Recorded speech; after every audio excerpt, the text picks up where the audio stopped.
Hey guys, and welcome to a new video here on Flowshop. My name is Joseph. In today's video, we're going to be talking about or unboxing the Fuji X-T3. This is a camera that came out somewhere the middle of last year, 2018, and it's something that I've really wanted to get my hands on and try and feel out and see how the experience is going to be like with the Fuji. If it's something you're going to be interested in, stick to the end of the video.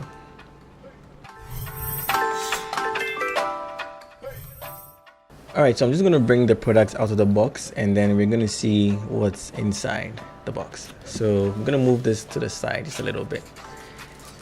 The first thing we see is the manual, but who reads the manual? So I'm just going to move this to the side.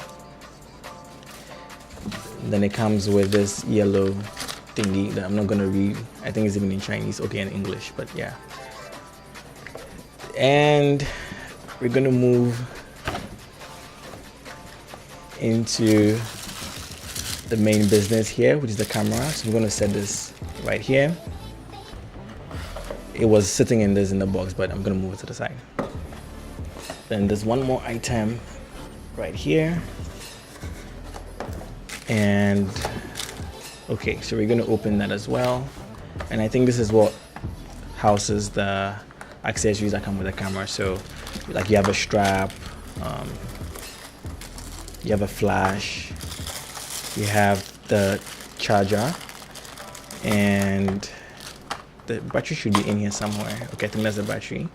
So if only I can figure out how to bring it out. Okay, yeah, so we have the battery out. So I'm gonna move all of this to the side. And I'm gonna bring these out of the packaging as well. So that's the battery. And that's the camera right out of the box.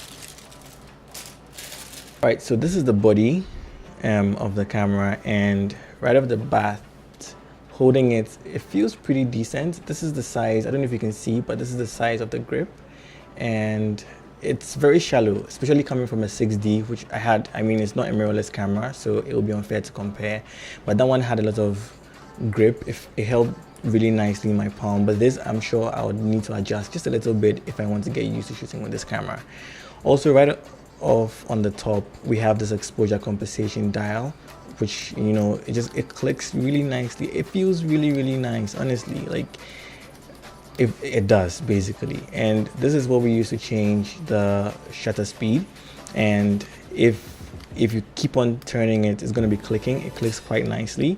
But also, if you want to set it and make sure you don't change the shutter speed, you just click on this, and when you turn it, it doesn't. So always, if you want to be able to turn your shutter speed, just unlock the dial by clicking on that tab. Also, you can adjust your ISO right here. Let me just bring it closer so you can see basically how it looks like, and it feels really solid. So the same thing, turning it is going to change your ISO.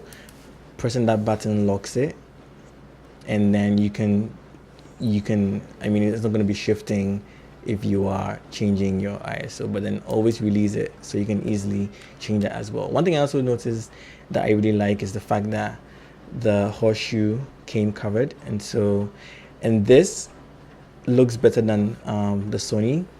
The Sony came with some thin metals that could easily bend or break, but I feel this looks closer to the Canon, and so it's going to be a better build since I already have the experience. Also, the eye cap looks really nice, and I haven't viewed through it yet, but it feels like, I mean, putting your eye against it isn't going to be that bad. Also, I have a joystick here just in case you want to be focusing, and so if you're changing your focus points, this is going to be an easy thing to use, I'm assuming. So turning to the front of the camera, I don't know what these things do, but I feel this dial is going to be customizable. You can set it to maybe change, since this is your shutter speed and this is your ISO, you can decide to set this dial to maybe your f-stop. But I figured some of them are on the lenses. I got a few lenses that came with the camera, and so I noticed that it has an f-stop dial.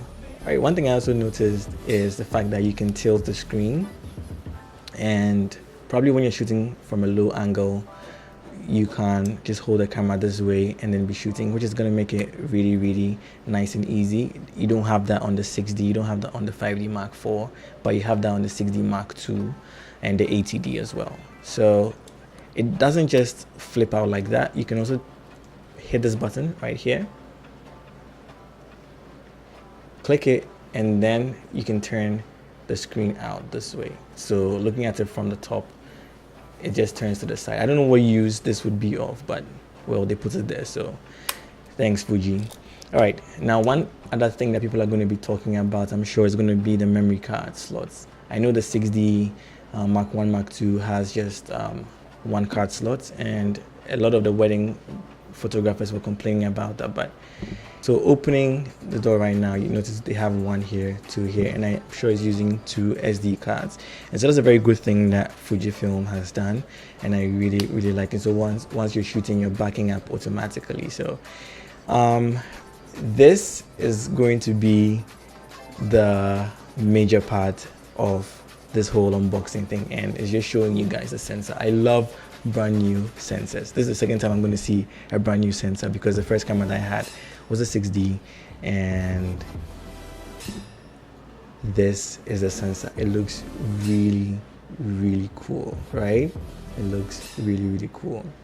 This is a 26 APS-C or crop sensor, and it's not full frame, but I mean, you're still going to be able to get decent images out of this camera. So yeah, basically this is my unboxing of the Fuji X-T3. You can get this in a silver color as well, but we're in Ghana, the sun is really, really hot, and so I figured if I get a black one, it wouldn't be so hot once you're shooting with it. So yeah, I'm gonna shoot with it. I'm gonna give a review or tell you what I think about the image quality of the Fuji X-T3. Like I said, it's a 26 megapixel camera, but it's APS-C. So I'm yet to shoot with it and then compare it to my 6D full frame files and then let you know how clean the images are. So yeah, thanks very much for watching the video, and I will see you in the next one. But if you haven't subscribed and you're new here, please make sure you do so, as I have a lot more videos coming, and I will see you in the next one. Bye everyone.